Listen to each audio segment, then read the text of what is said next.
Good morning, world! The Speakmans are back in Urbis and we're so delighted to have you. How was your trip? Fabulous. Fantastic. And Rachel's back. How was your trip?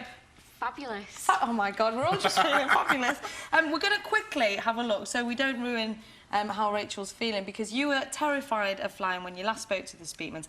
Let's just have a quick look at how you felt about them. The Speakmans. Hi, Rachel. Hi, Rachel. I believe you've come to see us with a little issue. Do you want to tell us about what this little problem is? Yes.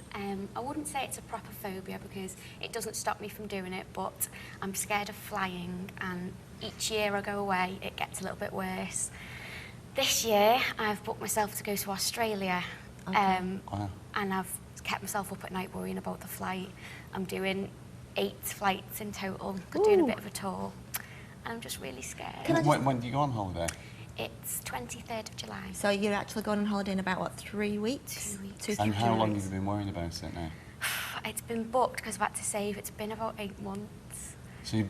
And has this grown over Yeah. this 8-month period? Can I just ask you, if you were to scale yourself between 0 and 10, 0 being you haven't got a problem flying and 10 being completely petrified, where would you put yourself at? The nights when I really start thinking about it, I could say I'm a 9. Okay. Right. Which is high. Which is high. And how does this compare to the last time you went on holiday? Still not as bad. Once I'm on the plane, it's bordering on 8. But this one's really got me because I just think it's a long flight. So for this last 8 months that you've been leading up to this, what sort of symptoms have you had? Sweaty palms, pulses racing. Would you consider that a panic attack when you say pulses racing? I suppose it is a form of panic attack, yeah. Yeah. And what about your sleep? Do you say your sleep's been disturbed as well? Yeah, definitely. Definitely, and it's that's just running through my mind. Have you ever had a situation in your life when you've been on an aircraft and something's happened that's made you feel like this? I went to Turkey a few years ago, but the fear was already there. Okay. And we had really bad turbulence and people were screaming, and people around me panicking makes it 10 times worse. Yeah, of course. What about when you were little? Did you ever have any problems with flying then? Loved flying as a child, absolutely loved it. So you would agree with me that you weren't born with this issue? No, definitely not. It's developed as time's gone on? Yeah.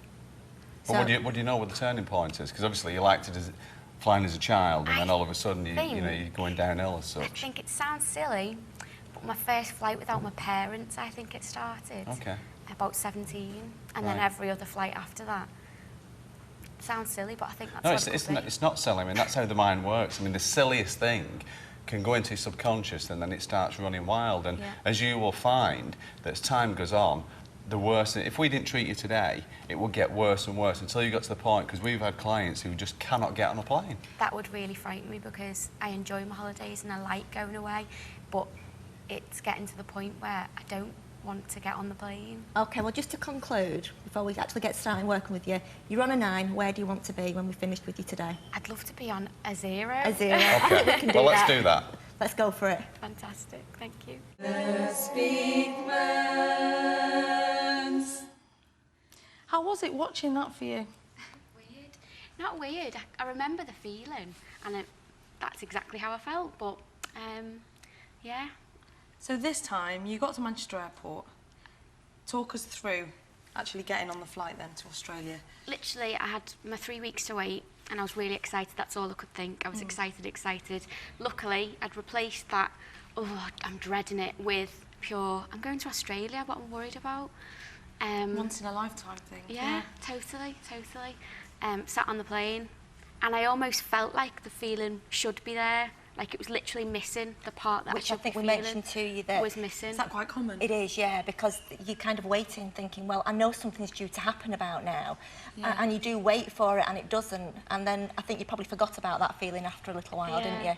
And it just completely went. It was very strange. And so there was nothing as the flight took off? No. No fear? 22 hours of complete, I'm just sat back. See, that must have been quite emotional, because in a way it opens a lot of doors for you, doesn't it? It was fab, it was really good. The girl I flew with, Hayley, she was gripping the sides of the seats, and I was like, oh, don't worry. And I was laughing, thinking... Don't be such a wuss. That was me, except worse. You're obviously not surprised that, that No, this but is we're working. really thrilled. We Really really are thrilled, so yes. pleased for you, because that's how it should be. You should enjoy your holidays. Absolutely. And the last thing was, you know, to be panicking for 8 months prior to a trip of a lifetime was tragic, really. And we were just thrilled that you've been, you had a great time, and you managed to coach your friend through the journey as well. And you did say that when we scaled you said you were a 9 out of 10 fear of flying, and you wanted to be a 0, and you obviously that, aren't I you? am, Would yeah. you definitely say you're a 0 now? Yeah. And what kind of long-term impact do you think it'll have on you then? It wouldn't stop me from doing another sort of big flight, maybe a tour of a couple. I want to go to Thailand next year, Fabulous. which I don't think I wouldn't have been planning ahead so quickly if I hadn't have been sure I could do the flight. And you mentioned in that video that it's really important to nip it in the bud and get in there as quickly as possible It is. before these phobias get out of control. Which they do, and that would have done it. There was absolutely no doubt at all that your fear would have just grown and grown and grown, and it would have become to the point, without a shadow of a doubt, that Rachel would have refused to fly in coming years. You would have just not bothered going on holiday, because that's exactly what happens, and we treat so many people that are at that point. I mean, we had somebody only a few weeks ago that rang us to say they were due to go on the honeymoon, and they actually, because we were going away, we couldn't see them, and they didn't go. They didn't go on the honeymoon. How could you do that to them? I know, we would try to cancel the flight, but we just couldn't. Oh, you're too good, and congratulations to you. I'm glad you had a great time, and you look really well. Doesn't Doesn't she? she? Doesn't She she? looks fantastic. Yeah, as do you after Oh, your trip. thank you. Thank Stay you. with us because we want to get some Speakman's happy news.